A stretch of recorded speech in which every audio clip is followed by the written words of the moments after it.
Nanguha kami ng suso sa sapa para gawin naming ulam at syempre, pampulutan na rin. Bad daw pagka ganito ang luto sa suso, siguradong mapapadami ka ng kain. Bawat kuha at supsup mo ay mapapathumbs up ka na lang.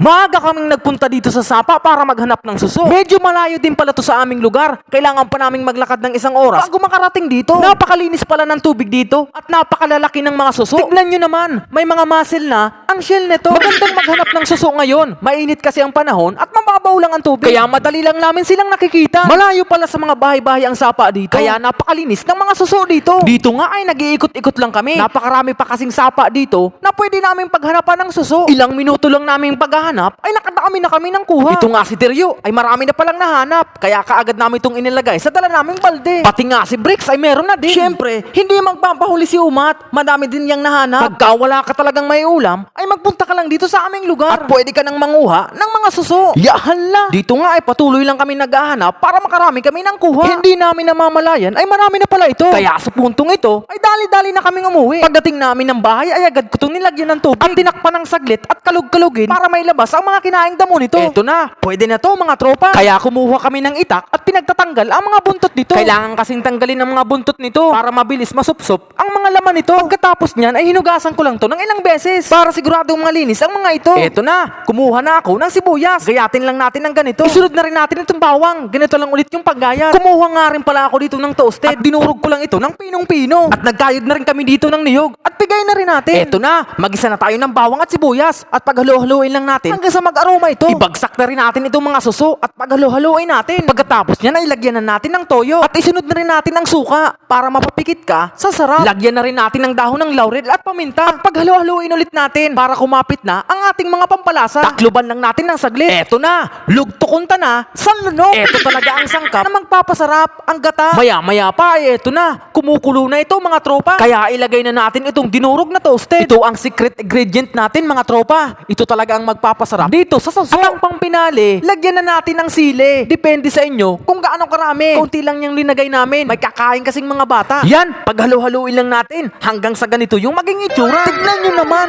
mamok-mamok na. Ito na ang luto na gusto natin. Kaya isinaling ko na ito sa dahon ng saging. Sa inyo ba mga tropa, anong masarap na luto dito sa suso? Mag-comment na lang kayo sa ating comment section kung anong masarap na luto dito sa inyo. Inay, ubos na naman pati bahaw ng kapitbahay nito. Sa puntong ito ay nagpunta kami dito sa napakagandang paliguan. Dito lang pala yan sa aming lugar. Eto na ang mga tropa natin. Naghanda na at maghanap na daw kami ng aming mapagpwestuhan. Dahil takam na at gutom na si Pantit, kumuha na nga ito at sinimulan niya ng supsupin at tikman itong suso natin. Napathumbs up na lang sa sarap. Sumunod na nga rin itong si Rolly Boy. Ayan, kumuha na sabay supsup. Napathumbs up na lang sa sarap. Siyempre, hindi tayo magpapahuli. Tikman na rin natin itong suso at supsupin. Grabe, wow na wow. Ang sarap talaga mga tropa. Pati nga si Teryo ay kumuha na sabay supsup.